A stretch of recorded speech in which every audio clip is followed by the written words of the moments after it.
When I first started playing, I probably had some of the same typical influences that kids my age had. It's like Black Sabbath and Zeppelin and The Who and Iron Maiden, and then I started to get more drawn towards the guitar players. And as I played more, I was drawn to players that really had unique style. I was really into Rush and Alex Lifeson and Steve Howe with Yes, Randy Rhoads, and then I finally discovered Steve Morse, and my life changed. I heard the Bash for the first time, and I was just like, this is unreal.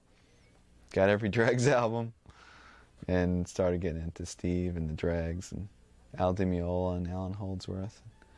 But let's switch gears now and concentrate on building your chord vocabulary. What we're going to do is we're going to take the ever-faithful power chord,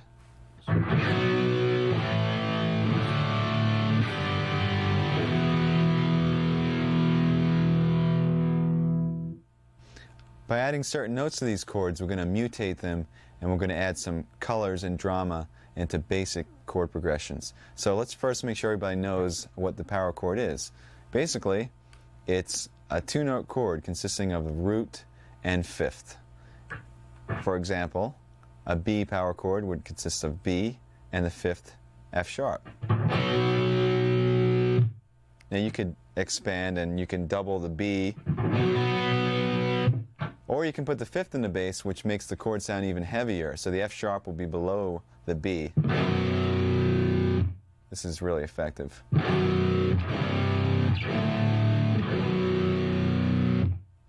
And one other type that's not really a typical power chord, but it's a progressive power chord. You take the root, the fifth, and you add the ninth on top. It sounds like this.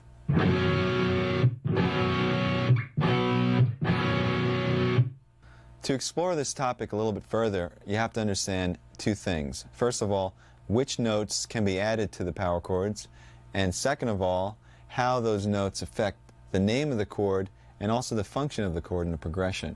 First of all, we have the root and fifth, what you see as an example. If we add an E or a third to that, we have a C major chord.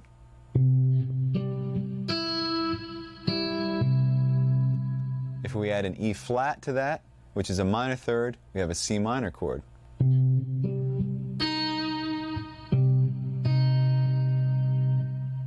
If we add a second or ninth to that, we have what's called a suspended second chord. In this case, it would be a D.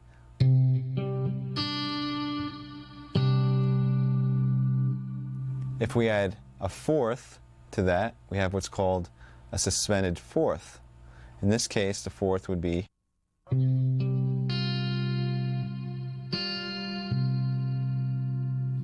All of those chords added one note to the power chord and drastically changed the sound. Now let's go through some chords that add two notes. If we add the major third and the major seventh, we have a major seventh chord. So you'd have the power chord, the major third E, and the major seventh B.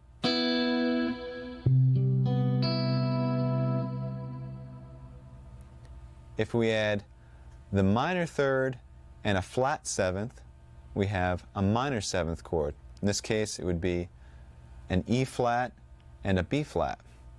Add it to the power chord.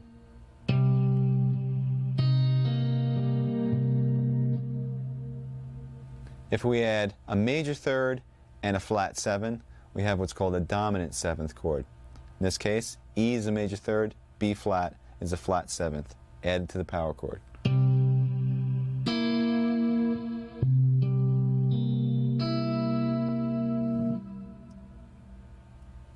And now there are a couple of chords which I call add nine chords.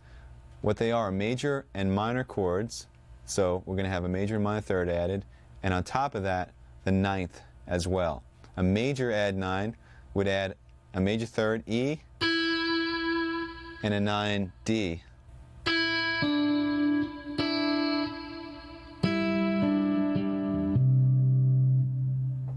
A minor add 9 would add the flat third, E flat, and the ninth D.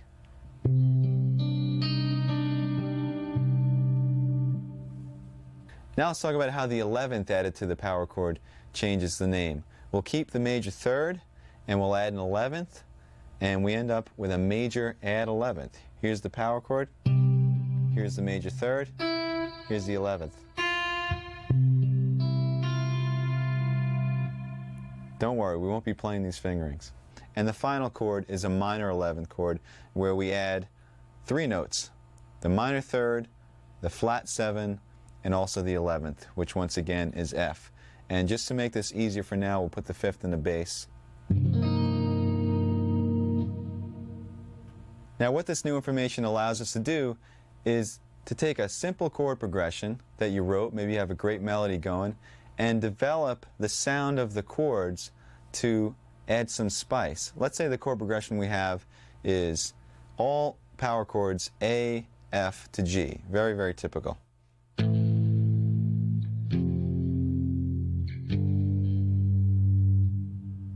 By adding some of these intervals and creating these more interesting chords, perhaps we can make it sound a little bit more interesting, or we can take it in a more dramatic direction. So I'll turn the A into an A minor add 9. We'll turn the F into an F sus 2. And maybe the G into a G sus 2. So what started out as now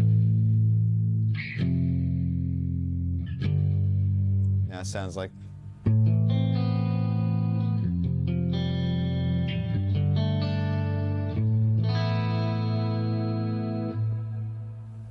that's the basic picture. Now, unfortunately, when you're trying to play this stuff loud and heavy, it's going to sound pretty bad because of the dissonance of the intervals. I know you don't want to hear this, but I'll demonstrate.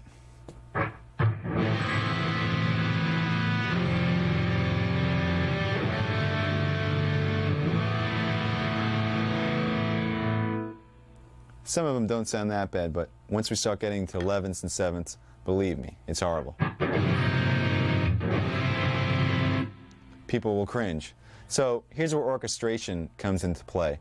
What we're going to do is we're going to divide the part up into 2 separate parts. And you can do this when you're recording, or you can do it in a band. If you have a bass and guitar, you can divide the parts up. Or if you have 2 guitar players or guitar and keyboards. The concept is one guy plays the power chord, or the root and the 5th, and the other guy plays the added tension. Sometimes it's either 1 note, sometimes it's 2, sometimes it's 3. So I have a couple of examples that demonstrate how, in our case, open strings added to power chords will create some interesting sounds. So let's go through the different chords we can create, and then we'll make a little song out of it.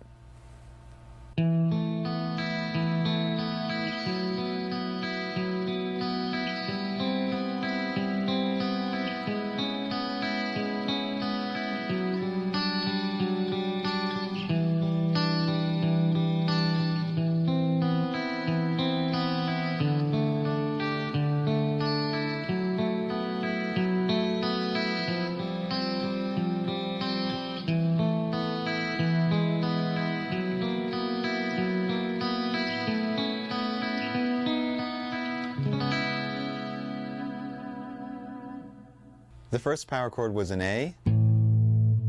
We added a second to it, and it created an A suspended second. Second power chord was a B. We added a 4th to it, and we created a suspended 4th. The third power chord was a C. We added a major 3rd and a major 7, and it turns into a C major 7. The next power chord was a C sharp. We added a B and an E and created a C sharp minor 7th. The next power chord was a D with the 5th in the bass. We added on a major 3rd and an 11 and created a major add 11 chord. The next chord was a C. We added on a D and an E, and we created a major add 9. The next chord was an A. We added on a C and a B, which is a minor third and a ninth, and we created a minor add 9 chord. Next chord was a G. We added on an A, and we created another suspended second, G sus2.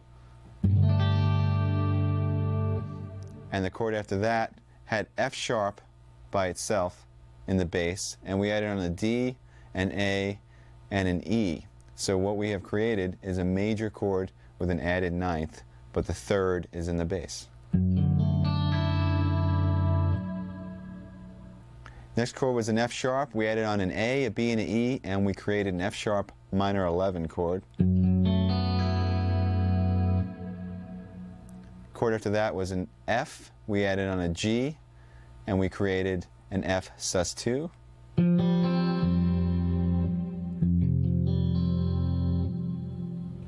After that we had an E, and first we made an E suspended fourth by adding on the fourth A, and then we made an E major by adding on the third G sharp. So we had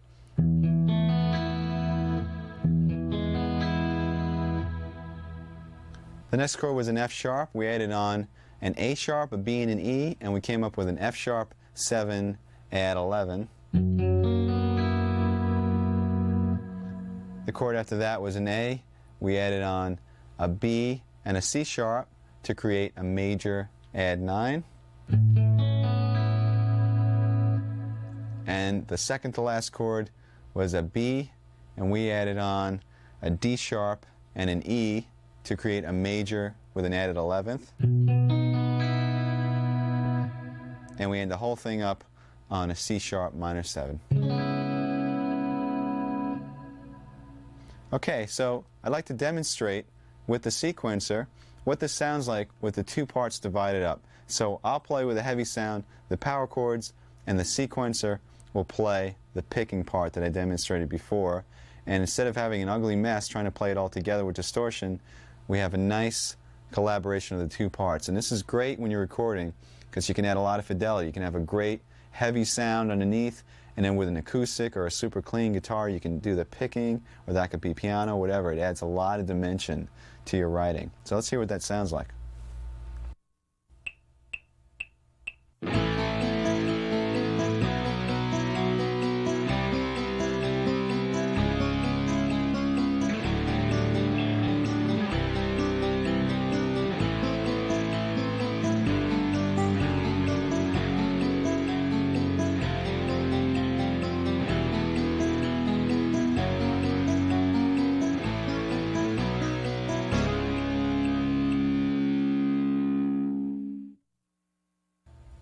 As you can see, our power chord has come a pretty long way. We started with